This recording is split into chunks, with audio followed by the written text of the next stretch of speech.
Il est 14 heures, hein, donc je vous propose de démarrer. Donc, bonjour à toutes et à tous, hein, et bienvenue dans ce troisième webinaire relatif celui-ci à l'audit, la méthode de l'audit système, et qui sera donc co-animé par moi-même et par Anne-Elisabeth. Donc moi, je suis Christine Hein, je suis responsable qualité et développement pour les PNAC pour son territoire nord-est. Et je vais passer la parole à Anne-Elisabeth pour qu'elle puisse se présenter. Oui, bonjour. Donc, je suis responsable qualité du CAPS, qui est un établissement médico-social recevant des adultes en situation de handicap. Alors, avant d'entrer dans le vif du sujet, je vous transmets quelques informations pratiques. Donc, en premier lieu, je vous remercie de bien vouloir éteindre vos caméras et vos micros afin de permettre d'assurer une bande passante suffisante. Vous êtes beaucoup, vous êtes nombreux à être connectés. Je vous rappelle également que cette séquence est enregistrée. Donc, le webinaire de cet après-midi sera d'une durée d'1 heure et va donc aborder la thématique de la méthode d'audit système. Donc, il se composera de 3 parties. La première partie reposera sur un apport théorique, donc relatif à la méthode de l'audit système, à travers un jeu de rôle, et on fera un zoom sur comment bien se préparer en 6 étapes. La seconde partie sera consacrée à la diffusion d'une vidéo du témoignage de Sophie Magnaval, donc responsable qualité chez Caritas, Cité Caritas, et qui a eu l'occasion d'échanger avec des professionnels qui ont participé à l'expérimentation de l'HAS. Le troisième temps sera consacré à la réponse aux questions. Alors, pour votre information, hein, il n'y aura pas de prise de parole directe. Toutes les questions devront se faire par le chat lors de la première et deuxième partie de ce webinaire.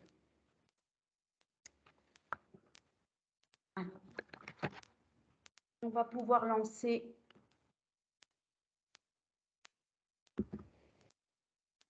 le diaporama.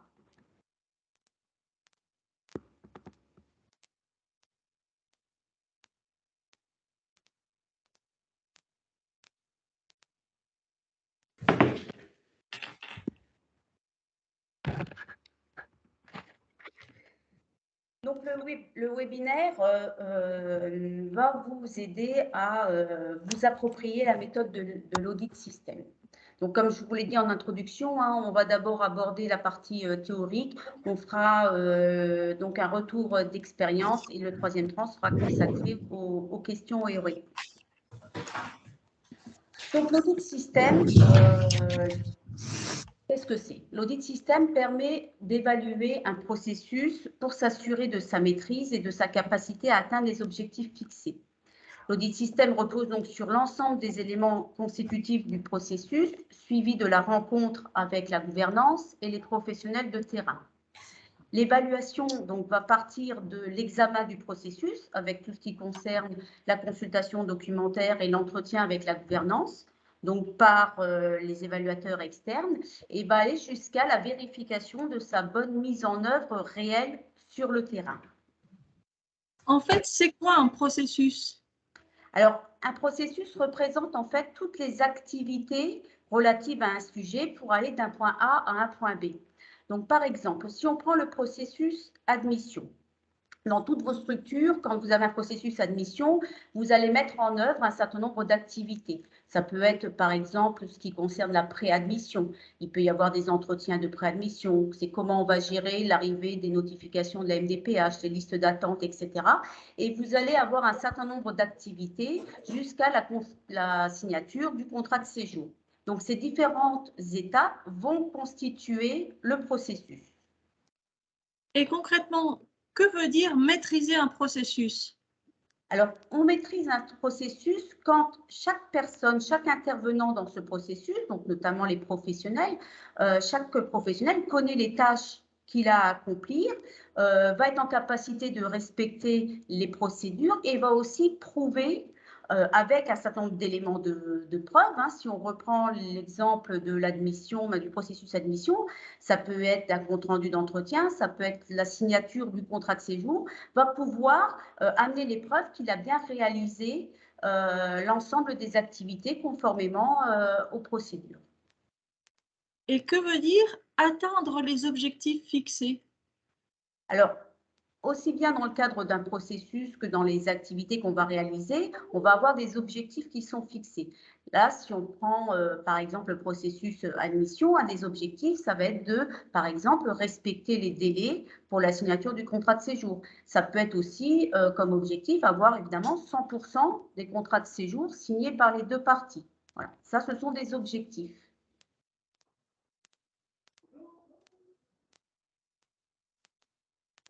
Alors, la méthode de l'audit système, tel qu'il est prévu dans le référentiel HAS, est composée de 3 étapes. La première étape, c'est l'identification de la cible. La deuxième étape, c'est la rencontre avec la gouvernance. Et la troisième étape, c'est la rencontre avec les professionnels. Donc, l'identification de la cible, en fait, c'est dans cette étape-là que les évaluateurs externes vont organiser leur séquence d'évaluation. Donc, ils vont choisir les interlocuteurs qu'ils vont vouloir rencontrer suivant les 8 thématiques et ils vont aussi consulter les documents qui se rapportent à ces thématiques. Ensuite, dans un deuxième temps, il va y avoir les échanges avec les membres de la direction. Donc, les membres de la direction qui vont être le directeur d'établissement, ça peut être le responsable qualité et l'équipe d'encadrement de l'établissement.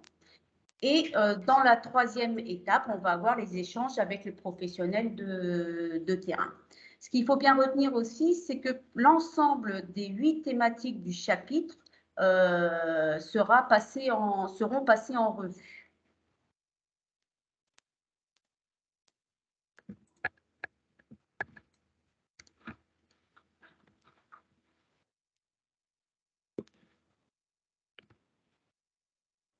Alors, dans la première étape de l'audit système, l'identification de la cible, il y a des différences par rapport aux 2 chapitres précédents. Donc, dans les chapitres précédents du référentiel, vous avez une thématique qui s'appelait continuité et fluidité du parcours, qu'on ne retrouve pas dans le chapitre 3. Vous avez également 2 thématiques supplémentaires qui vont être la politique qualité et gestion des risques et ressources humaines. Le panel des interlocuteurs est aussi beaucoup plus large, puisque dans les chapitres précédents, on va interroger les professionnels qui accompagnent. Là, on va interroger des professionnels, mais aussi tous les membres de la direction. L'audit système permet, donc cette méthode-là permet de couvrir l'ensemble des activités de la structure, voilà, au service, bien évidemment, de l'accompagnement. Donc, sur ce chapitre 3, il y a 8 thématiques. Donc, la première thématique, c'est les bientraitances et éthique. La seconde, droit de la personne accompagnée. La troisième, expression et participation de la personne accompagnée. Quatrième, co-construction et personnalisation du projet d'accompagnement. La cinquième, accompagnement à l'autonomie. La sixième, accompagnement à la santé. Ensuite, la politique des ressources humaines et la démarche qualité et gestion des risques. Est-ce que la personne, il serait possible de couper les micros, s'il vous plaît? Merci. Oui, qu'est-ce que la cible?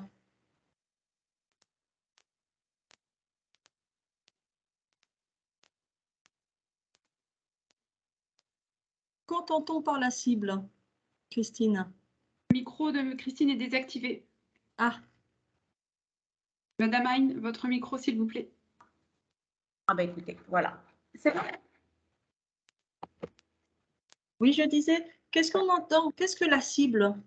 Alors, la cible, ce sont en fait les 8 thématiques du chapitre 3. Donc, lors de l'organisation, les évaluateurs externes vont choisir une thématique. Et donc, pour chaque thématique aussi, les interlocuteurs qui vont être interviewés. Par exemple?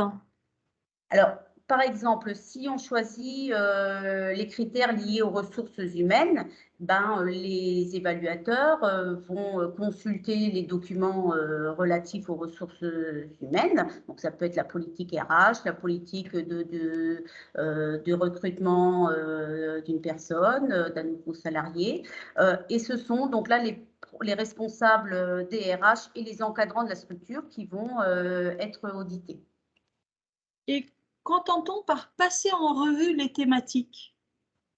Alors, on dit qu'on passe en revue l'ensemble des thématiques, puisqu'en fait, les experts, les évaluateurs externes vont en fait s'intéresser à toutes les thématiques. Toutes les thématiques vont être évaluées. Donc, ils vont les cibler, ils vont définir pour chaque thématique les personnes qu'ils vont souhaiter rencontrer, ils vont consulter les documents par rapport à chaque thématique. Voilà, ils vont organiser leur programme autour de chaque thématique et les 8 seront vus.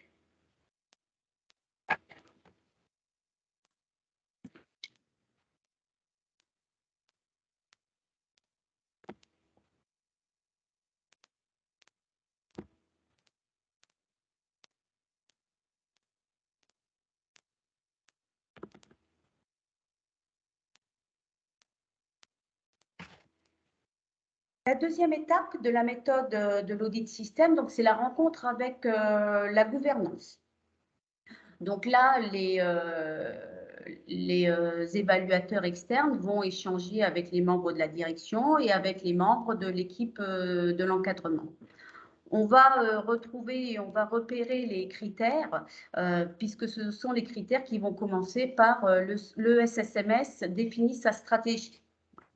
Donc, la gouvernance va devoir présenter aux évaluateurs externes la stratégie donc liée à la thématique qui a été retenue, ainsi que donc tous les éléments de preuve. Ça peut être le projet d'établissement, sa politique qualité, tous les éléments qui vont permettre d'illustrer cette stratégie et vont devoir aussi montrer ou expliquer les actions de sensibilisation et de communication qui sont mises en place pour pouvoir piloter le déploiement de cette stratégie. Mais est-ce qu'il faut qu'une politique RH soit écrite? Est-ce que les éléments de preuve tels que les bilans d'entretien annuels, les suivis GPEC suffisent? Alors, si on prend au niveau de la politique RH, il est indiqué dans l'évaluation, dans le référentiel, effectivement, que la politique doit être écrite. Et il faut aussi que, en plus d'être écrite, elle doit décrire l'organisation, les rôles et les responsabilités de chacun. Donc, ça peut se faire à travers un organigramme, des fiches de poste, voilà, à travers différents documents. Mais en tout cas, la politique doit être effectivement écrite et décrire ce qui se passe. Et quels sont les éléments de preuve à fournir par la gouvernance pour justifier que la stratégie est connue, comprise et déclinée? Alors, il faut effectivement, le SSMS doit communiquer auprès des professionnels. Voilà. Mais la communication ne suffit pas. Il faut aussi que le SSMS s'assure que les informations sont bien intégrées par les professionnels et qu'ils se sont bien appropriés la politique ou en tout cas la stratégie. Donc, pour la communication, on peut avoir des éléments de preuve tels que des comptes rendus de réunions, des communications, si on prend la politique RH, la communication qui est faite auprès des nouveaux salariés qui arrivent, par exemple avec un livret d'accueil, etc. Donc ça, ce sont des éléments de preuve pour la communication.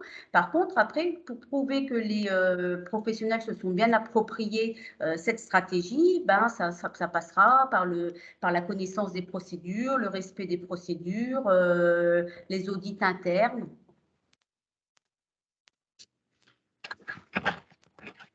Donc, on passe à la troisième étape de la méthode de l'audit système. Donc là, la troisième étape concerne la rencontre avec les professionnels. Donc là, les évaluateurs externes vont aller échanger avec les professionnels. Alors, c'est aussi le cas dans les deux autres méthodes, hein, pour le chapitre 1 et 2, sauf que là, effectivement, les échanges vont être beaucoup plus autour de la méthode de l'audit système et donc vont être orientés vers des sujets beaucoup plus généraux, tels que l'organisation de l'accompagnement, l'environnement ou par exemple la prévention des risques. Donc, les évaluateurs externes vont questionner les professionnels. Ces critères, on les retrouve dans le chapitre 3 sous les intitulés « Les professionnels », 3 petits points. L'objectif des évaluateurs est d'observer, d'analyser la traduction concrète et opérationnelle sur le terrain de la stratégie qui aura été en amont présentée par la gouvernance aux évaluateurs. Voilà. Et ainsi de veiller à sa bonne déclinaison. L'auditeur va aussi donc s'assurer tout au long des échanges qu'il y a effectivement une cohérence entre les informations qui auront été transmises par la gouvernance et celles transmises par les professionnels de terrain. Oui, mais que se passe-t-il si la stratégie énoncée par la gouvernance et sa traduction sur le terrain est très importante, si l'écart entre les deux est important? Alors, les évaluateurs externes, voilà, prennent effectivement en compte les dires des uns et des autres, mais s'appuient aussi sur toute la documentation. Donc ça, c'est pris en compte également. Maintenant, si effectivement il y a des réponses par les professionnels qui sont incomplètes ou s'il y a une incohérence entre ce qui est dit par la direction et ce qui est constaté sur le terrain, ben, la note du critère, hein, puisqu'il y a des cotations pour les critères, sera proportionnelle au degré d'appropriation. Et comment un professionnel traduit concrètement la stratégie de la gouvernance? Alors, les professionnels vont déjà avant tout s'appuyer sur les procédures mises en place. Une stratégie se décline en processus qui eux-mêmes vont se décliner en procédures. Donc, les professionnels donc, vont maîtriser, par leur maîtrise des procédures, voilà, vont développer la stratégie. Maintenant, les professionnels peuvent aussi faire référence à des éléments qu'ils peuvent trouver dans le projet d'établissement, dans le projet de service, dans une politique qualité, dans une charte, tout document dans lequel figure la stratégie de l'établissement.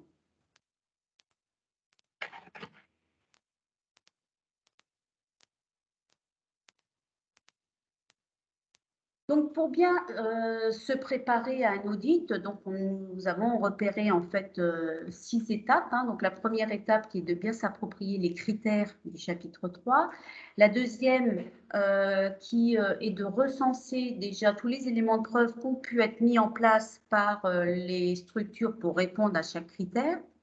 S'assurer de la cohérence entre les documents définissant la stratégie et leur déclinaison opérationnelle sur le terrain. Mener également une auto-évaluation afin de pouvoir mesurer les écarts entre ce qui est mis en place et les attendus du référentiel. Et puis donc, pour information, hein, cette auto-évaluation pourrait être effectuée via la plateforme Sinae. Définir un plan d'action qui peut être ambitieux mais qui doit être réaliste et qui doit tenir compte des délais impartis et prioriser donc ces actions d'amélioration. Il faut mettre effectivement une priorité sur les 11 critères impératifs du chapitre 3, hein, parce que pour rappel, donc une note de 4 sur 4 est requise pour ces critères. Si la note n'est pas atteinte, donc il y a une fiche de signalement de non-conformité qui est ouverte et qui est transmise au financeur, et donc celui-ci demandera à l'ESMS de mettre en place un plan d'action spécifique.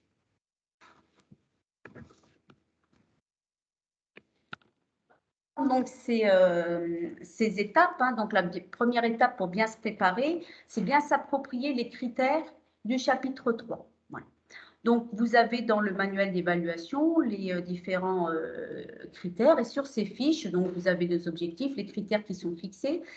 Vous pouvez du coup ainsi repérer en haut si le niveau d'exigence, si c'est un critère dit impératif qu'on vient d'évoquer, Vous avez aussi dans le tableau la possibilité donc de prendre, il faut prendre connaissance de tous les éléments d'évaluation, donc ce qu'on va rechercher à travers l'entretien avec la gouvernance, à travers l'entretien avec les professionnels, et vous avez aussi d'indiquer les consultations documentaires. Et sur la partie de gauche, vous avez, sur de droite, pardon, vous avez les références qui vont être suggérées.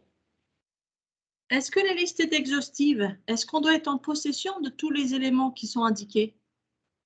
Alors, il y a des documents qui vont être incontournables. Si on parle des outils de la loi de 2002, ce sont des documents qui sont légaux. Donc là, c'est incontournable. Tout le monde doit avoir ces documents-là. Par contre, après, chaque organisme a sa propre documentation, a son propre fonctionnement. Donc, il est surtout important de présenter des documents qui vont permettre de prouver ce qui a été expliqué à l'oral. Et les références, que sont-elles? Alors, les références, ce sont des outils d'aide à la compréhension du critère, hein, puisque c'est sur ces outils-là que c'est appuyé le groupe de travail de l'HAS pour écrire les éléments d'évaluation. Donc, ce sont en règle générale des éléments, des références qui sont légales, hein, à travers notamment le CASF par exemple, mais ce sont aussi des recommandations des bonnes pratiques. Donc, il faut effectivement connaître ces recommandations. Et où est-ce qu'on peut trouver les RBPP, les recommandations de bonne pratique? Alors, les recommandations de bonne pratique, vous pouvez les trouver sur le site de l'HAS. Après, beaucoup d'établissements les ont aussi sur leur gestion documentaire ou sur leur intranet, mais en tout cas, à minima, vous les avez sur le site de l'HAS.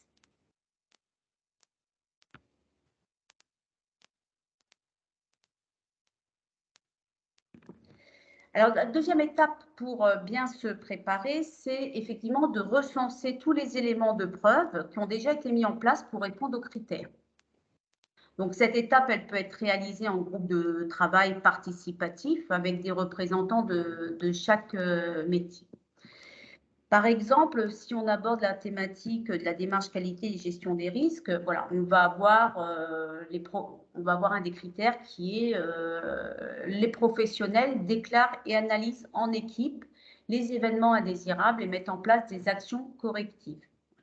Donc là, l'établissement va pouvoir déjà, comme élément de preuve, recueillir tous les éléments qu'ils peuvent avoir, comme par exemple le recueil des événements indésirables qui peut se faire soit à travers un logiciel qualité ou simplement un formulaire papier qui est complété. Il peut y avoir une procédure pour savoir voilà, comment se fait la déclaration, le traitement, la mise en place d'actions correctives. Ça peut être aussi saisi dans des logiciels ou sur des formats papier qui sont donc là aussi des éléments de preuve. Ça peut être le déclenchement de la cellule de crise. Si vous avez régulièrement des bilans sur le nombre ou les événements indésirables qui ont eu lieu sur le semestre ou par trimestre. Voilà, tout ça, ce sont des éléments de preuve qui vont pouvoir démontrer que non seulement vous assurez un recueil des événements indésirables, mais qui sont effectivement aussi traités.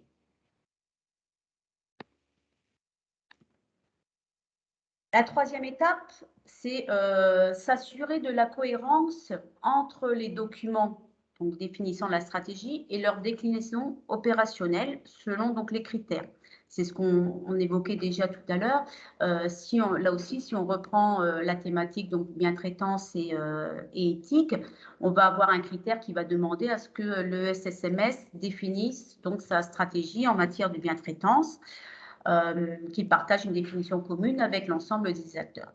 Donc, dans les actions mises en place, l'établissement a très bien pu élaborer une charte de bien-traitance, peut avoir un référent bien-traitance et peut indiquer qu'il forme les professionnels à la bien-traitance.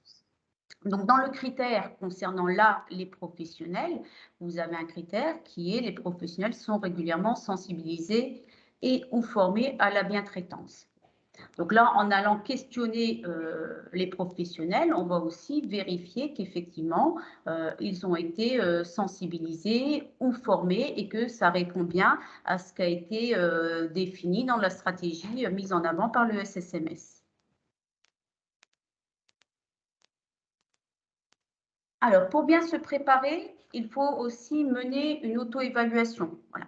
L'auto-évaluation, elle peut se faire par la plateforme SINAE, qui va vous permettre de définir et de faire une cotation par rapport aux critères. Donc, en fonction de ces cotations-là, de souligner vos points forts, mais aussi de souligner les points un petit peu plus faibles et qui nécessiteraient de mettre en place des actions d'amélioration. Du coup, nous amène à l'action, à la phase 5, où là, effectivement, en fonction des actions d'amélioration, donc il faut effectivement les définir, mais définir aussi un plan, voilà, un plan d'action avec quelles actions d'amélioration, à quelle échéance, le pilote, et qui est un réel suivi de ces actions d'amélioration. Et donc, toujours pour bien se préparer, quand on parle de plan d'action, donc il y a des actions qui vont être à prioriser, et notamment, il faudra prioriser les actions qui vont concerner les 11 critères impératifs du chapitre. Si sur l'un de ces critères-là, vous n'avez pas une cotation de 4 sur 4, vous allez être dans l'obligation de, votre organisme tutelle sera informé, vous serez obligé de mettre en place rapidement un plan d'amélioration. Donc autant voilà, s'assurer en priorité que ces critères-là répondent aux attentes totalement.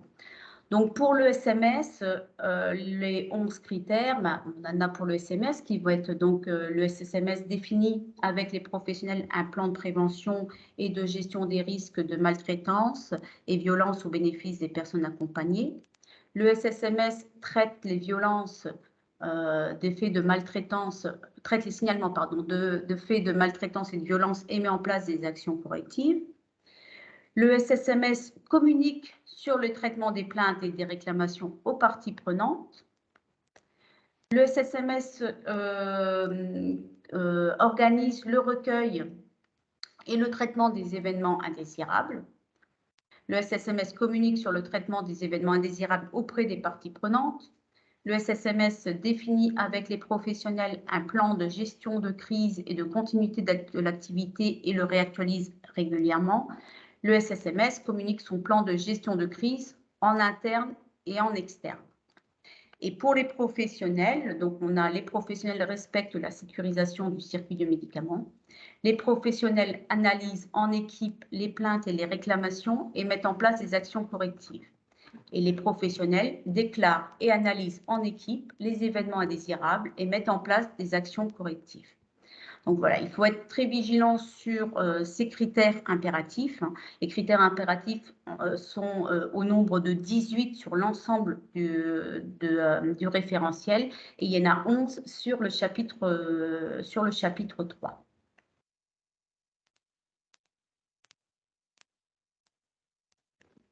Alors, je vous propose maintenant de vous mettre la vidéo donc, sur le retour d'expérience et l'interview de Sophie Manival.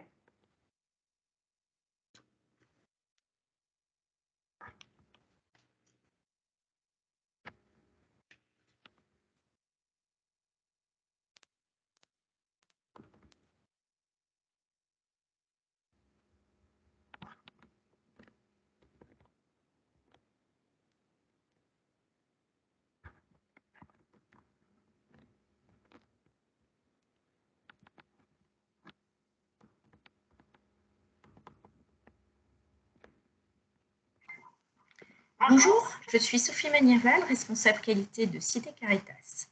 J'ai pu échanger avec un responsable qualité d'une structure du médico-social sur l'expérimentation qui a été menée par la HAS en 2021 et je souhaitais partager avec vous la manière dont lui et ses équipes ont participé, ont vécu cette évaluation. L'objectif de cette vidéo est d'orienter ce retour d'expérience sur la méthode de l'audit système. Cette méthode, elle a pour but de repérer les outils de travail, les process en place, le type d'écrit professionnel, l'organisation et les responsabilités des équipes, la communication des informations entre la hiérarchie et les salariés, et inversement. Et bien sûr, la traçabilité de l'ensemble de ces éléments. Au travers des échanges, l'auditeur souhaitait s'assurer que l'établissement a réfléchi à ses orientations, à sa feuille de route, qu'il s'adapte à son environnement, qu'il fait évoluer ses pratiques. Il cherche également à comprendre le fonctionnement de l'établissement dans son ensemble, les démarches mises en place. Par exemple, il évalue la volonté de la structure à former les collaborateurs en adaptant le type de formation. Le but est de s'assurer que les salariés ont les connaissances et les compétences nécessaires à proposer un niveau de satisfaction d'accompagnement et une qualité de prestation. Ce que l'auditeur cherchera en permanence, c'est la cohérence des discours entre eux, la gouvernance et les professionnels. C'est-à-dire qu'il va capitaliser tout au long de son passage sur les informations qui sont fournies d'abord par la gouvernance, puis par les professionnels. Il s'attache à comprendre la méthode et la manière dont les informations circulent. Des éléments de preuve sont à produire. Par exemple, projet d'établissement, compte-rendu de comité de direction, des notes internes, des news sur l'intranet, la présentation des actions de sensibilisation, tout ce qui prouve en fait que les informations sont bien déclinées. L'auditeur s'assure ensuite de la bonne compréhension par les équipes. Le principe de l'audit système, c'est de pouvoir répondre au principe qu'une information doit être accessible, connue, comprise et mise en place. Par exemple, si la direction fixe l'objectif de traiter les événements indésirables en 48 heures, l'auditeur s'assurera auprès des équipes que l'objectif est connu et évaluera la manière dont cet objectif est déployé et s'il est atteint. Dans le chapitre 3, qui est évalué par la méthode de l'audit système, il y a 11 critères impératifs. Ce que me disait le responsable qualité, c'est qu'autant sur les critères standards, l'auditeur était vraiment dans une dynamique d'évaluation, très à l'écoute de la réflexion d'équipe mise en place. Autant sur les critères impératifs, on sentait que sa mission était de s'assurer que les exigences liées à ces critères sont bien respectées, avec une production d'éléments de preuve complète et une attente de fluidité entre la gouvernance et les équipes. Ces critères impératifs sont vraiment des éléments clés dans l'évaluation. Il est nécessaire de bien les travailler. Voilà ce que j'ai pu récupérer comme information. Pour conclure, ce que me disait le responsable qualité, c'est que les équipes avaient apprécié les temps d'échange avec l'auditeur, que la démarche d'évaluation était intéressante dans sa globalité, que le résident était vraiment positionné au centre des discussions et que l'objectif des auditeurs était en fin de compte d'appréhender comment l'établissement construit le projet autour de lui. Je vous remercie pour votre attention et je vous souhaite une bonne continuation dans cette démarche d'évaluation.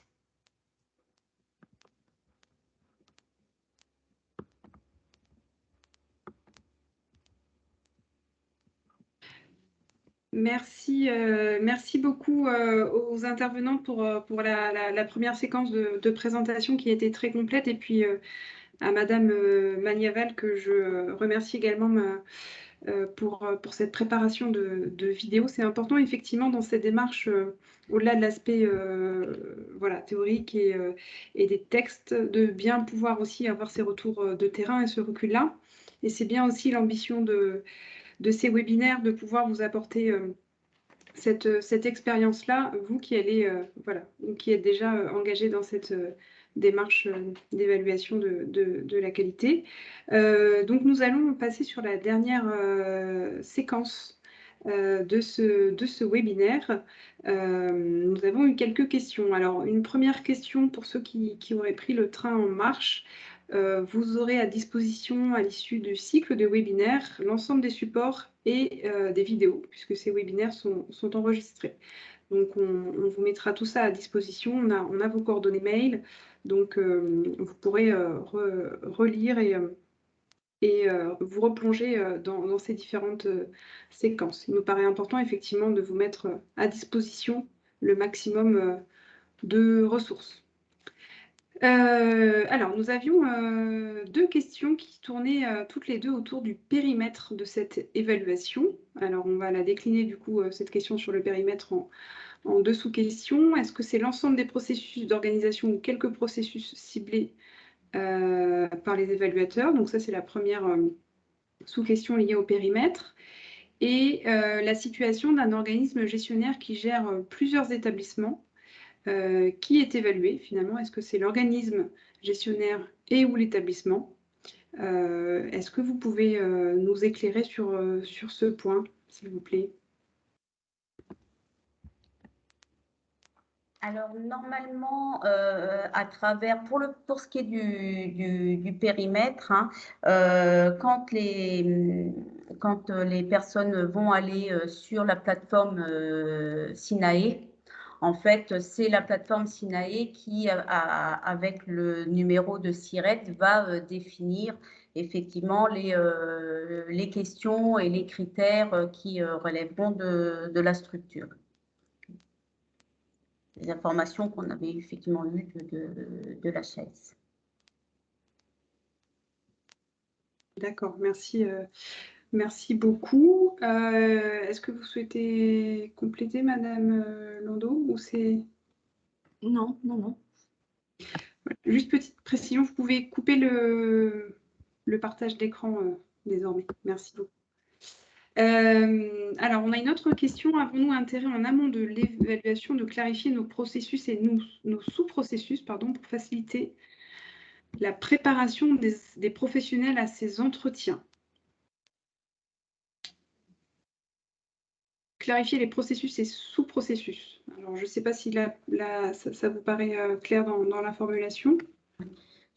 Je pense qu'effectivement, une clarification des processus et des sous-processus permettront de faciliter. En tout cas, à minima, il faut quand même qu'au niveau des procédures, que là, les procédures soient les procédures les plus importantes et celles évoquées dans les critères soient effectivement écrites et formalisées. Dans un certain nombre d'éléments documentaires, quand on parcourt d'ailleurs l'ensemble du référentiel, voilà, comme élément de preuve, il est souvent évoqué les procédures. D'accord, merci beaucoup. Je rebalaye à voir s'il y a d'autres questions. N'hésitez pas, c'est le moment de vous lancer. Vous avez à disposition des personnes ressources qui ont cette expérience, cette expertise, donc n'hésitez pas à vous en saisir. On a encore un petit peu de temps pour cela. Ou si vous souhaitez, par rapport à la présentation sur la première séquence, un point d'approfondissement, quelque chose qui ne vous aurait pas paru suffisamment clair, n'hésitez pas à vous saisir de ce temps pour poser vos besoins de clarification.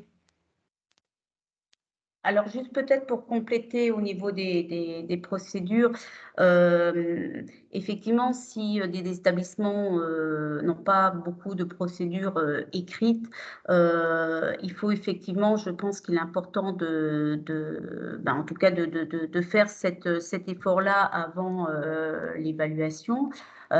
Mais effectivement, de peut-être voilà, s'arrêter en tout cas aux procédures qui semblent les plus importantes et les plus à risque.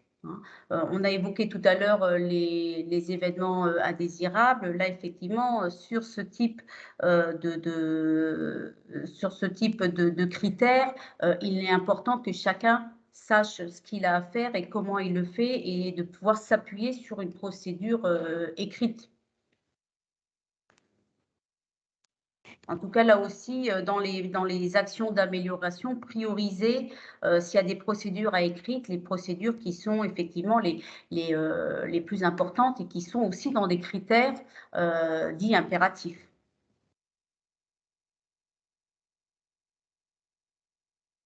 Et pour ça, je vous invite à consulter donc dans le manuel la partie consultation documentaire. Comme disait Christine Hein, voilà, souvent c'est marqué procédure, et donc c'est à ce moment-là qu'on sait qu'il serait bien de rédiger, de s'assurer qu'une procédure existe à ce sujet, et si elle n'existe pas, de commencer à la rédiger.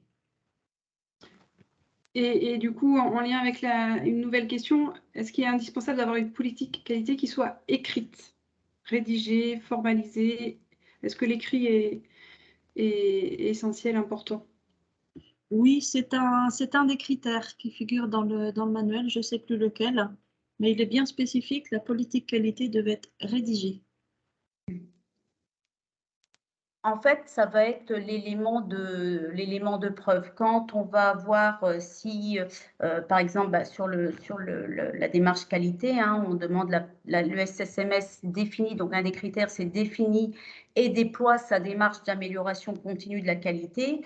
Donc, on va bien dire que le SSMS met en place une organisation pour assurer le pilotage de sa démarche qualité et de gestion des risques. Donc, il faut bien que quelque part, elle soit écrite et qu'on dise quels outils on va utiliser pour le déployer. Et c'est ces éléments-là qu'on va demander. Donc, ça va être des indicateurs, des tableaux de bord, voilà. Et donc, effectivement, si on veut bien appréhender quel est l'objectif de la démarche qualité et comment elle se déploie, voilà, il faut qu'elle soit écrite quelque part.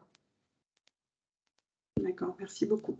Alors, on a une autre question sur les critères impératifs. Est-ce qu'ils font l'objet d'une transmission à part entière à la tutelle? Et si ces critères impératifs ne sont pas remplis, y a-t-il un délai? Si oui, lequel pour s'y conformer?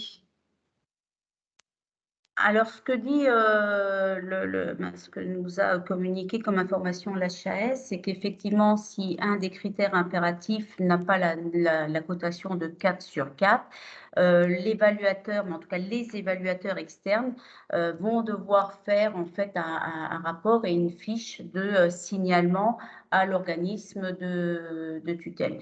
Et c'est l'organisme de tutelle qui, après, lui, peut demander des renseignements, des informations complémentaires et va demander un plan d'amélioration, mais ça va être à la demande de l'organisme de tutelle. Et il n'a pas été communiqué de délai pour la transmission de ce plan d'action spécifique. À ce jour, nous n'avons pas d'informations à ce sujet. D'accord. Alors, j'ai une question, mais j'aurais, je pense, besoin d'un peu de clarification pour être certaine de sa compréhension. Est-ce que cela peut apparaître dans le PE ou le rapport d'activité? Alors, j'imagine que du coup, il est question de la politique qualité? Oui, oui, oui, le projet d'établissement, effectivement, comporte habituellement une partie sur la démarche d'amélioration continue. Et du coup, et plus généralement aussi sur la politique qualité. Souvent, dans le PE, il y a aussi des informations sur la bientraitance. Donc, c'est des éléments qu'on peut tout à fait retrouver dans le projet d'établissement. D'accord. Alors, par rapport à une question qui a été précédemment posée, on a besoin à nouveau d'une clarification sur le périmètre de l'évaluation dans le cas d'un organisme gestionnaire qui a plusieurs établissements et services. Puisque pour ce qui concerne l'évaluation, l'évaluation externe, c'était mené sur chaque établissement et service de l'OG. Est-ce que vous pouvez bien repréciser ce point pour les OG qui ont plusieurs établissements services, comment ça se déroule? Alors, je pense que c'est une question, puisque dans le dernier webinaire, on a effectivement la présence de l'HAS qui sera la présence de l'HAS dans le dernier webinaire, donc on pourra leur reposer la question. Mais de ce que moi, j'en ai compris, effectivement, on est plutôt par numéro de SIRET et par structure. mais on pourra reconfirmer. J'aimerais également revenir sur la question précédente où il était abordé la question du projet d'établissement et du rapport d'activité. Voilà, il est dit dans l'article D312-203 du CASF que les actions engagées dans le cadre de la démarche d'amélioration continue de la qualité sont mentionnées dans le rapport annuel d'activité. D'accord, bah oui, c'est très clair du coup. Alors, je pense que c'est plutôt de l'ordre de la remarque. Sur la gestion des événements indésirables, la procédure est importante, certes. Il est également très important de communiquer, de s'assurer de son appropriation par les professionnels. C'est aussi ce qui ressortait dans le rapport d'expérience. Est-ce que vous souhaitez commenter cette remarque concernant l'implication et l'appropriation des professionnels? Oui, je pense que le cœur de l'évaluation est aussi là. C'est que il ne suffit pas au niveau d'une gouvernance d'écrire des choses et puis de dire ben on fait un mail et ça y est, on a fait voilà, on a fait notre travail. Il faut effectivement s'assurer que ça soit bien compris, que c'est du sens pour les professionnels et que les professionnels en fait s'approprient les choses. Voilà. On est vraiment sur, l'évaluation, c'est aussi vraiment de voir la cohérence qu'il y a entre les propos, mais comment se fait l'appropriation et comment c'est décliné opérationnellement sur le terrain. C'est tout l'intérêt en fait des entretiens, c'est de s'assurer de ça. D'accord. Alors, on a une question sur la terminologie, le terme de politique. Est-ce qu'on pourrait parler plutôt de projet, selon vous? Oui, en fait, dans l'évaluation, dans les critères, ils ne parlent pas forcément de politique, on dit le SMS, alors on dit démarche qualité et gestion des risques, par exemple. Donc, il y a des moments où on va parler de politique RH, mais on va parler de la démarche qualité ou de la démarche d'amélioration continue. Voilà, on n'est pas forcément sur le terme de politique. D'accord. Alors, dans le cas où l'établissement n'a pas mis en œuvre, en place de démarche continue, est-ce que ça, c'est considéré comme faisant partie intégrante des critères, de ce qu'on appelle les critères impératifs?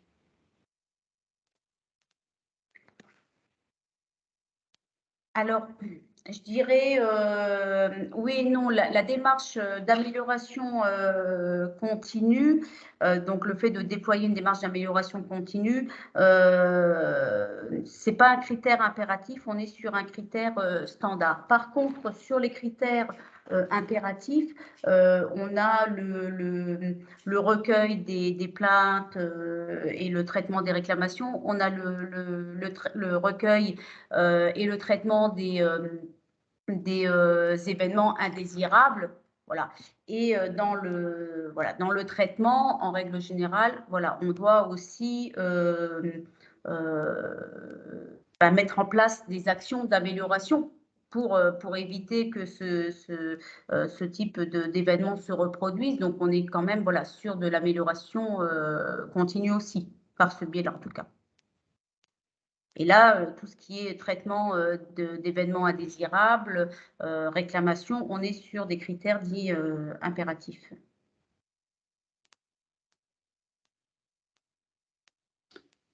Effectivement, c'est un point très, très important, cette notion d'événement indésirable. Vous souhaitiez apporter un complément, Madame Landau?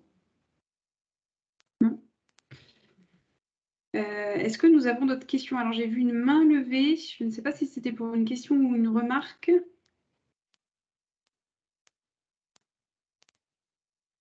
Non. Est-ce que vous avez d'autres questions, interrogations, besoin de précision? Je ne vois plus Madame Hein ni Madame Landau.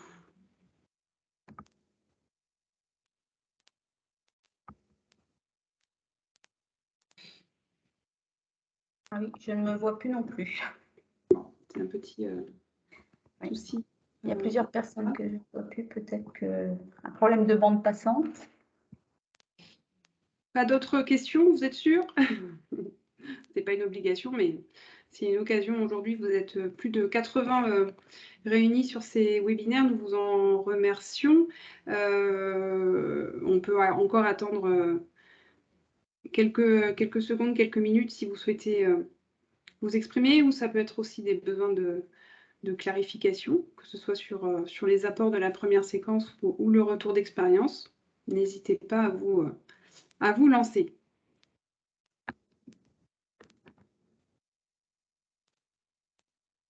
Bon, je crois que on va s'arrêter là. S'il n'y a pas d'autres questions, Madame Hein, est-ce que vous souhaitez apporter le mot de la conclusion? Écoutez, en tout cas, je vous remercie tous pour votre présence et pour vos questionnements. Voilà, si d'autres questions devaient vous venir à l'esprit un peu plus tard, voilà, comme je vous l'ai dit tout à l'heure, sur le dernier webinaire, on a la présence de l'HAS qui est là. Il y aura aussi un retour avec toutes les questions qui éventuellement n'auraient pas été posées, et on fera du coup une réponse à ces questions. Voilà, c'est ça qui est important, effectivement, c'est de pouvoir constituer ce qu'on appelle une FAQ, une foire aux questions, pour que sur la base des différents échanges qu'on a eus sur tous ces webinaires, vous ayez le maximum de réponses. Et du coup, encore 2 webinaires, un prochain thématique, le 21 juin prochain, si je ne m'abuse, et le dernier qui sera le webinaire de clôture avec la présence de la HAS. Donc, on vous renverra toutes les informations. Et on vous remercie pour votre participation. Et encore une fois, n'hésitez pas à nous solliciter si vous pensez à des choses après ce temps. Nous nous tenons à votre entière disposition. À très bientôt. Merci, au revoir.